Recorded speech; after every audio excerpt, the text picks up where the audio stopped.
I want to thank everybody for gathering with us here today, and we are especially pleased to have with us today Secretary Kristi Noem from the Department of Homeland Security, who will share with you a lot of information herself.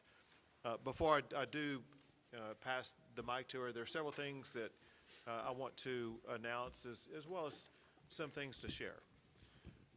First, what I have observed in this community over the past 24 hours is what I call quintessential Texas. When Texans face a challenge, we come together, we unite.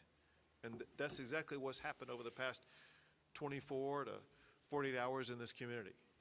Nothing more than extraordinary devastation. And the worst thing that could have happened in this community fell upon it.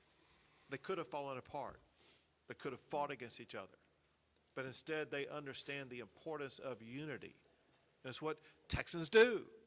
It's what we will continue to do. Along those lines, something else to double down on what I said last night.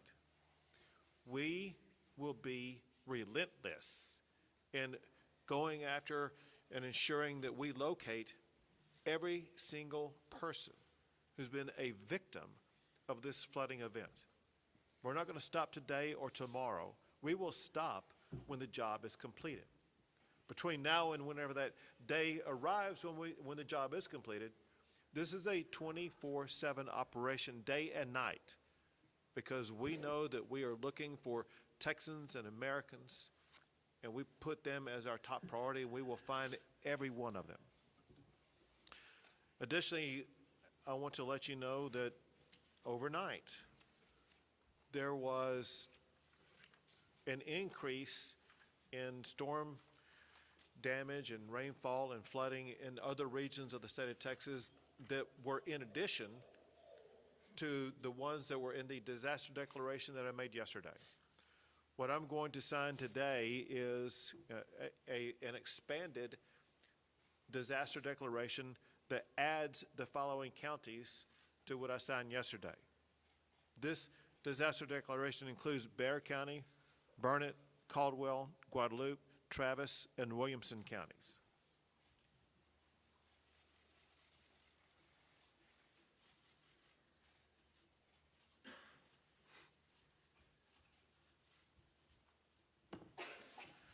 We will continue to add counties as needed as conditions either worsen or improve in counties across the state of Texas.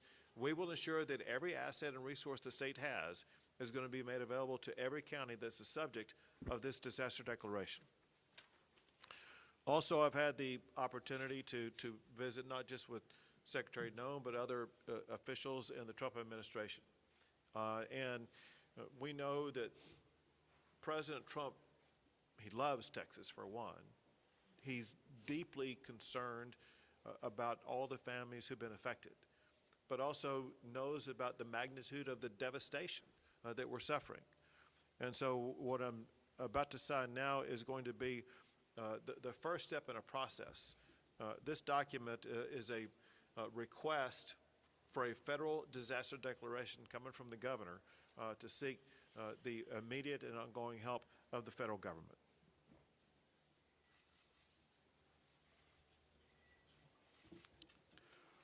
I want to express my gratitude in advance to President Trump for his entire administration for their devotion to the state of Texas.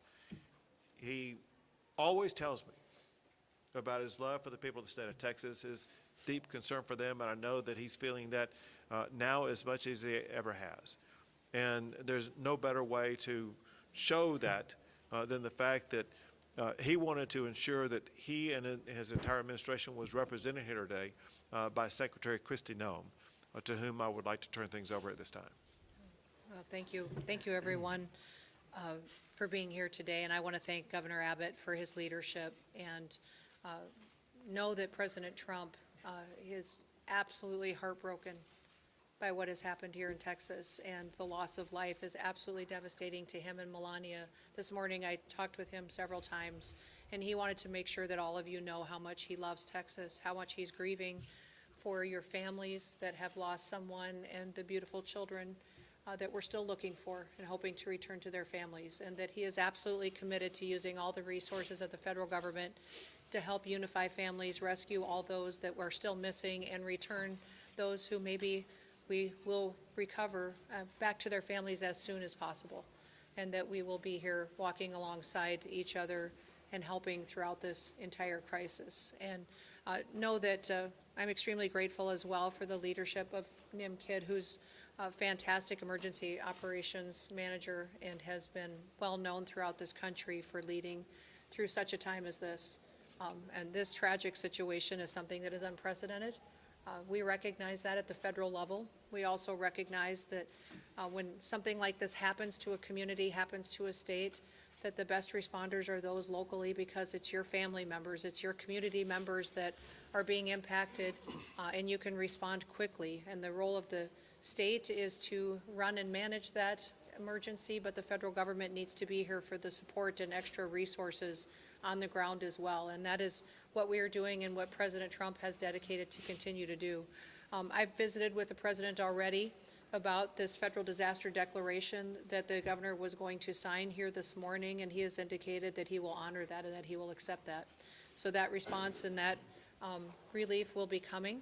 And we also have had assets here on the ground since the beginning of this crisis started, since this weather event did start. And even before it came, we were alerted. We did have Coast Guard assets here that were helping to rescue people.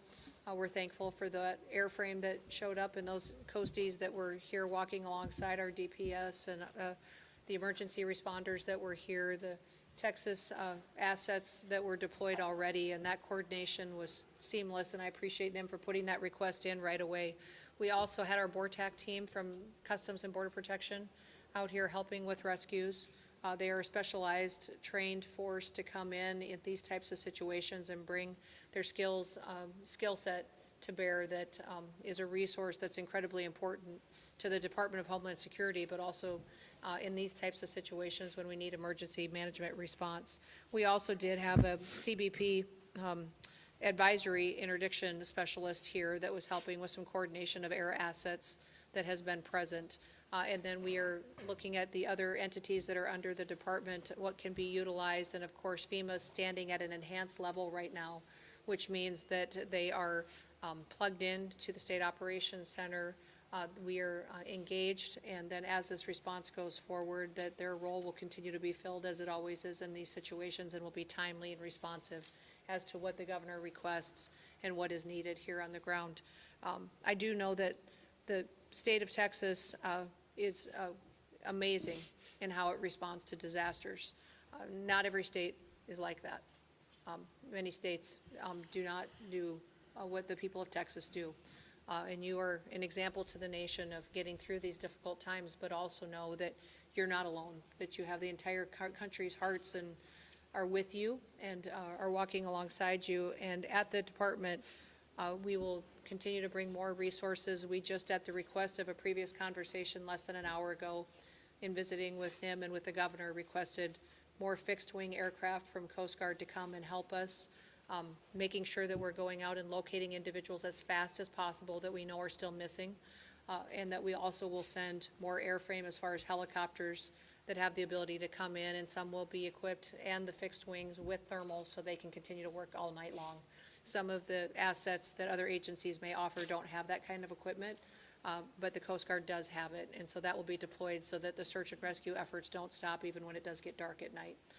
We'll continue to stay engaged, and I'll be here. I'm going to go up to the camp, Mystic, and I'm going to go around town and spend some time here today, and make sure that when I am calling and talking to the president throughout the day, that he has timely information, and that the requests that are coming here from the leadership on the ground are met immediately, and that we can take care of these families and take care of these folks right away. We do know the number one priority now is people, is making sure we're finding people as fast as possible, and we're returning them to their families.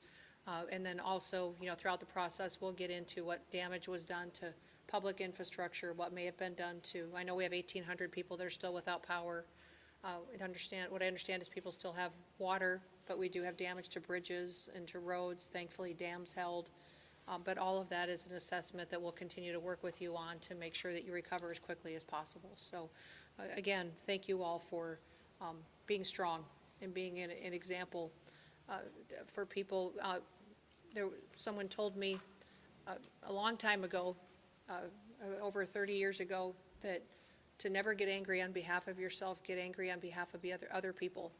To always go out and get up every day and go work for other people and help them. And so I know many of you that are out there responding and helping your neighbors had losses too. You're hurting because you're grieving somebody that may have been lost. We were created to serve people. God created us to serve each other. And now is a wonderful time to go find somebody you can help, somebody that you can take care of and get them through this process. And that will make us stronger and better into the future. So our prayers are with you. President Trump wants you to know that he and Melania are praying for you and love you.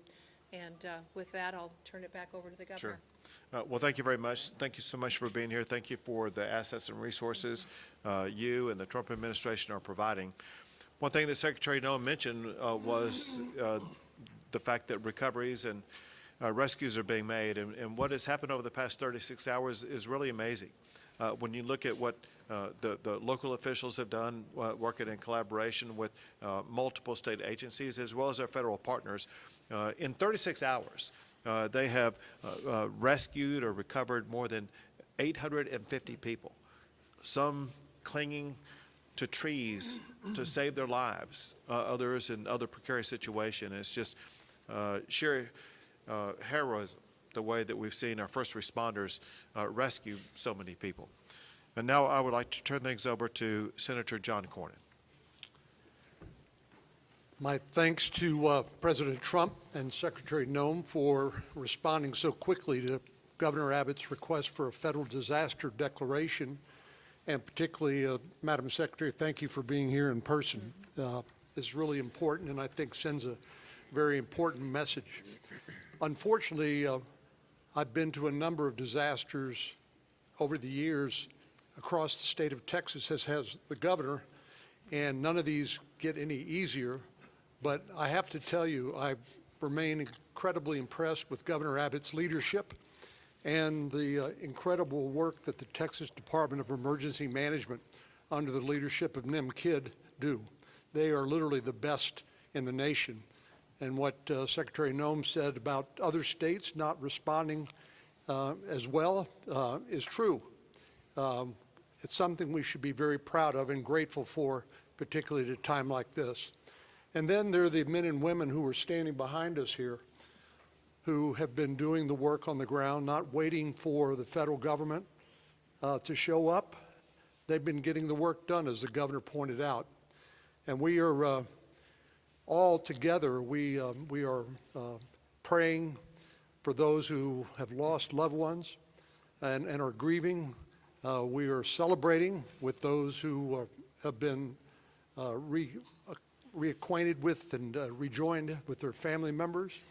And, you know, a few years ago, the governor will remember this, up in West Texas after a terrible disaster, a county commissioner there said something to me that I think is appropriate at a time like this. He said, being from Texas is not just about where you're from, it's who your family is.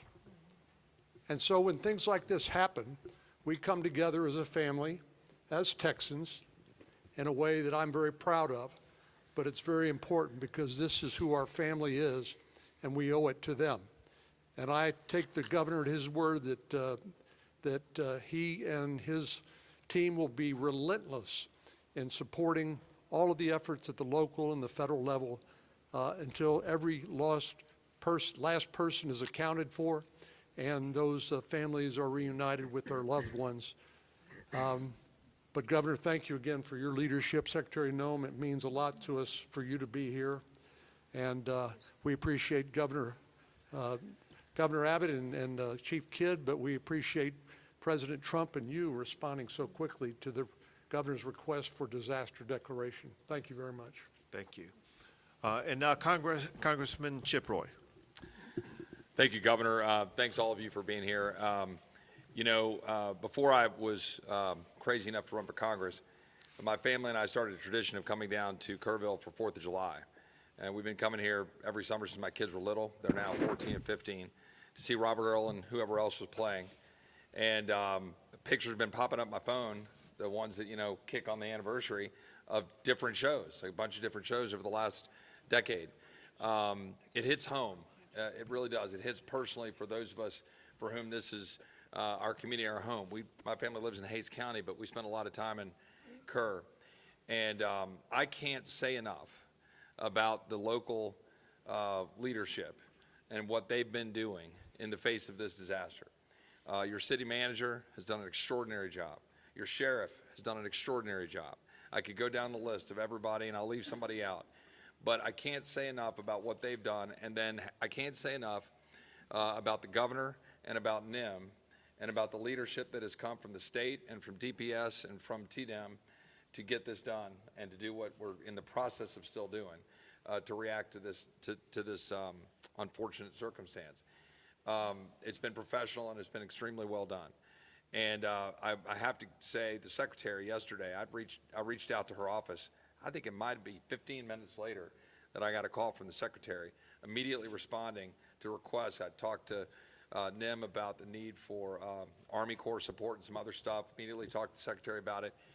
The collaboration, the teamwork, local, state, and federal, I cannot overstate the extent to which everybody set aside turfs or any of those kinds of things to deliver for the people of Texas. Now, we're far from having finished the job. We're all here knowing that we still have work to do. We're still prayerful. We're still hopeful. Obviously, there's a lot here that we're dealing with, but I'm deeply appreciative for that coordination. And last point that I'll just make is, you know, and I've said this a little bit earlier this morning, there's going to be a lot of finger pointing and a lot of second guessing and Monday morning quarterbacking. And I just want to pick up on what I think the governor said about 850 something individuals that were moved quickly in this circumstance, and in a once in a century flood where you get 12, 14 inches, where you get a 26 to 30 foot increase in water in the course of an hour and a half at 4 to 6 o'clock in the morning on a holiday. And that's what we're dealing with in these circumstances and where those camps are. There's a lot of people saying why and how, and I understand that. And I understand why parents would be asking those questions and all of the media. But where we are right now in terms of what we've done to be able to protect people, move them, get them out of the camps, and the heroic efforts of people that worked in those camps, directors of the camps, people who owned the camps, who not just risked their lives, gave their lives to try to go save the lives of those kids. That's who they are as Texans. And I'm so proud of that. And I'm so proud of the work that everyone's done to do that. And now we just got to finish the job and be with the people. And importantly, pray for the families who have lost their loved ones. Thank you. Now, Kerr County Judge Kelly. Yes, I think I'm the only one at this table that lives on the Guadalupe River. And our properties were devastated, and I barely got home yesterday. I started my morning ushering in a crew with a skid steer and 2 dump trailers, 3 trucks, 9 men to start trying to rebuild what went down the river. I then had the opportunity to come here, where I was asked to go over to the funeral home. I had issues over there. I am a 50-year lawyer and a mediator and arbitrator, and we had some issues that needed attention. And I got to see firsthand many of the body bags, and it breaks my heart. And coming back from that, we had an opportunity to go on a helicopter ride with the senator and the mayor and inspect the devastation. We flew all the way up the South Fork, all the way to Crider's. And you can see what's happened, and it's going to be a long time before we're ever going to be able to clean it up, much less rebuild it. But there's nothing on the other side of Crider's. It's just hill country. And we didn't know. We know we get rains. We know the river rises. But nobody saw this coming. And what I really have to report to you is it was a godsend to be able to get out of the helicopter, walk back into this building, and sit down with these people and cooperate, arm in arm, hand in hand, to do the best we can to work the process.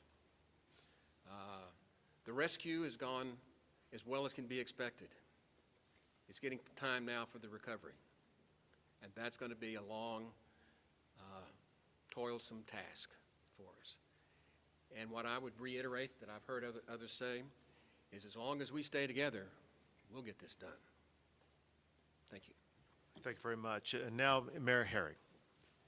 I want to start off by saying thank you on behalf of the city of Kerrville and our 25,000 citizens. I want to say thank you to the federal government, the state government, county government.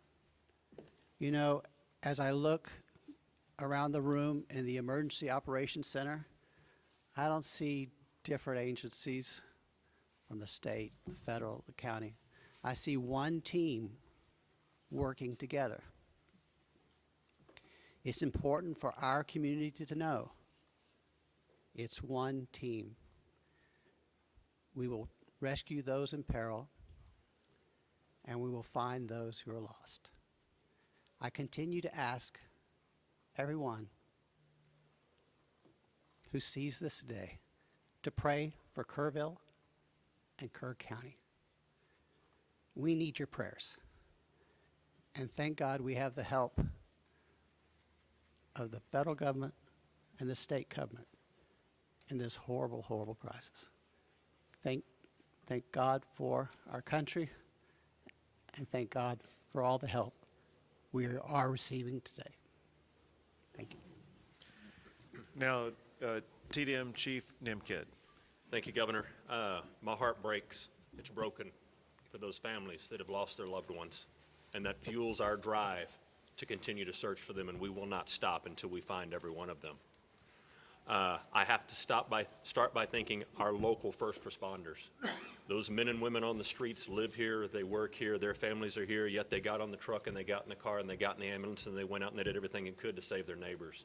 You also have volunteers all over this county that do the job for free, that were out there working to save lives, many times putting their own lives and their property at risk. Our state partners have been phenomenal, nothing short. Madam Secretary, your federal team has been nothing short of remarkable and impressive. I'm grateful for that. Every time I've reached out to you or your staff or Acting Administrator Richardson or the Acting Regional Administrator, I don't think the phone has rang twice before you've answered. Thank you for doing that. Thank you for being here with us. Life safety continues to be our #1 priority. We will continue the search until all those that are missing are found.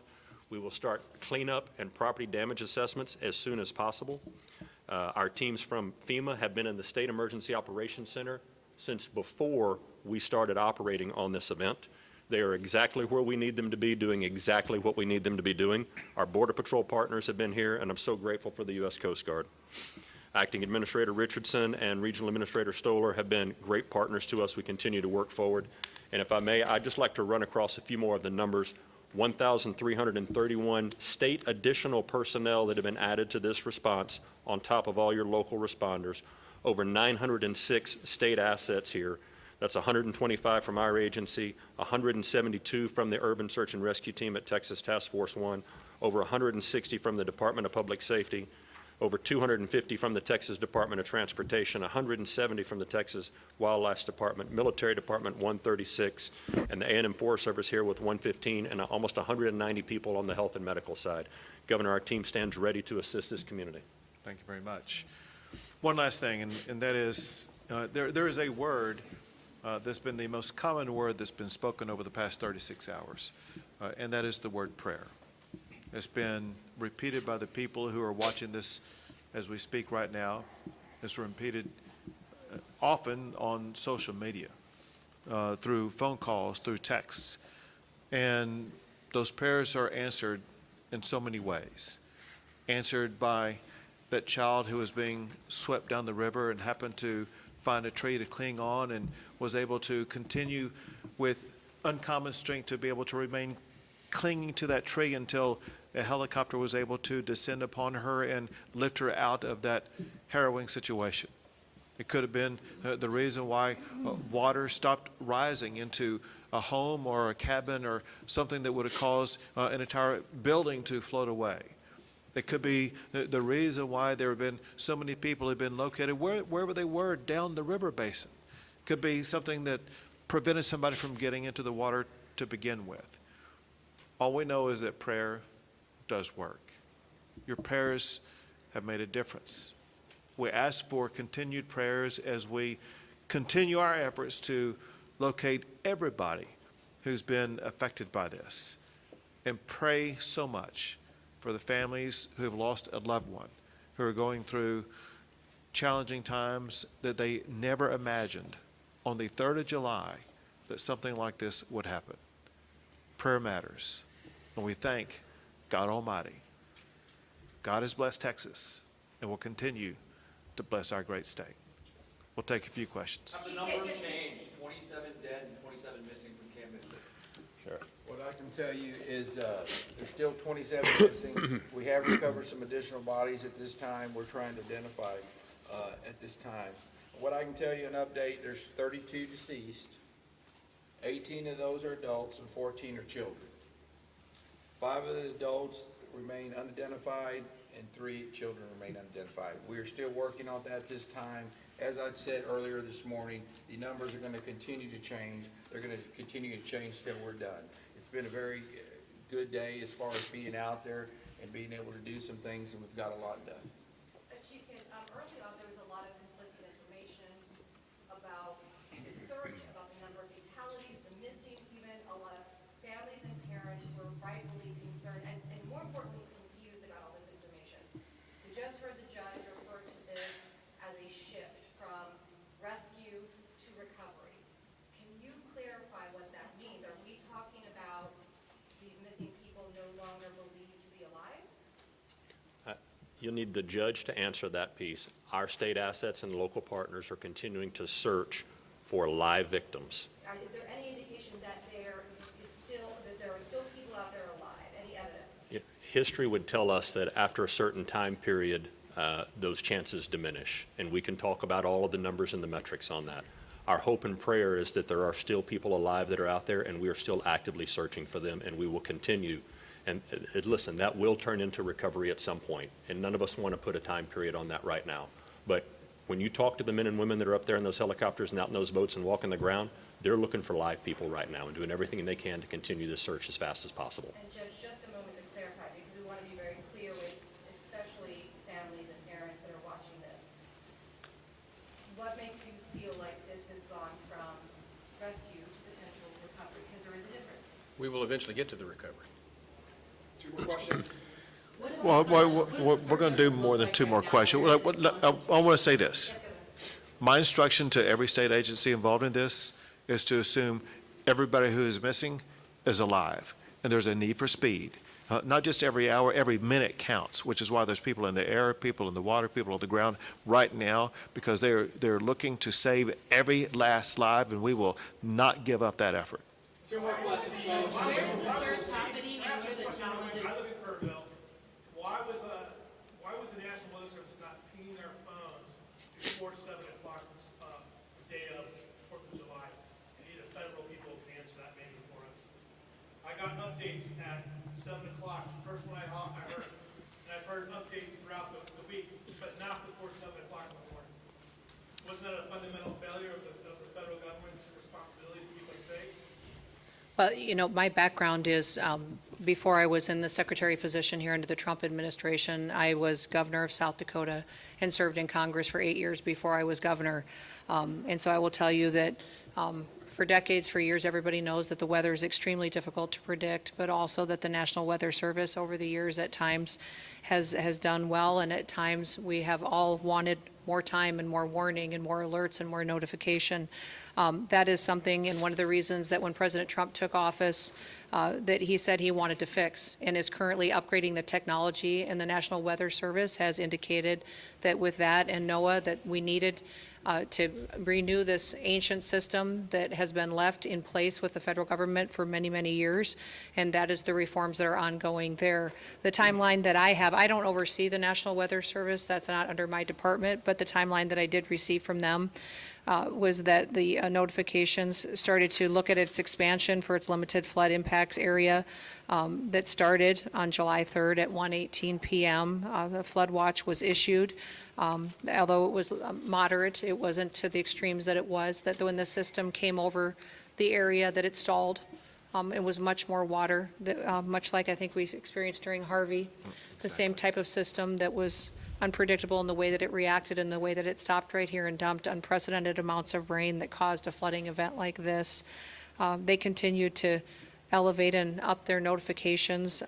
When your notification hit your phone, sir, I'm sorry, I can't speak to when that is, but I do carry your concerns back to the federal government and to President Trump, and we will do all we can to fix those kinds of things that may have felt like a failure to you and to your community members. But we know that everybody wants more warning time, and that's why we're working to upgrade the technologies that have been neglected by far too long to make sure that families have as much advanced notice as possible. But one more question, folks. Can you please speak to the search efforts and where that's happening and what the challenges are? Question was search efforts. Where it's happening, challenges, what it's looking like. Yeah, the entire river is being searched from the northernmost impact all the way as we run down. You have assets in the air that are still doing searches, you have boats that are in the water doing searches, and you have ground crews doing searches. As the water recedes, new areas being uncovered and searched, and you have human and canine that are working those banks and will continue. It's a grid situation where we've got maps in there in the EOC where you can see what group is assigned to what area and reporting back to command if they find or if they continue to clear. And that process is going to keep going. We are not stopping until we find everyone that's missing. Great, thank you, everyone. That's all we got time for. Go ahead. Governor, as far as the resources people who are trying to recover, we have FEMA, we have the state. What can people depend on from the federal government and the state government in this time of need? And there's a lot of that. well, as in every emergency situation, the local emergency responders put together what the request is through the state, and the state coordinates all of the response and what assets may be necessary and makes a request to us. So now that the governor has already requested this federal disaster declaration, he will start to tell us what the needs are, and the federal government will do all that we can to support. Ma'am, will there be direct assistance? Well, there already has been direct assistance. I mean, when you look at having Coast Guard assets here on the ground, we just requested more assets to be here, Border Patrol here. If there's more individuals and federal law enforcement officers, if we need any assets that I may have under my purview, I've made available to NIM, and so he knows that if he needs something, it'll be here. Great, Thank you. Everyone. Appreciate it. Thank you, folks.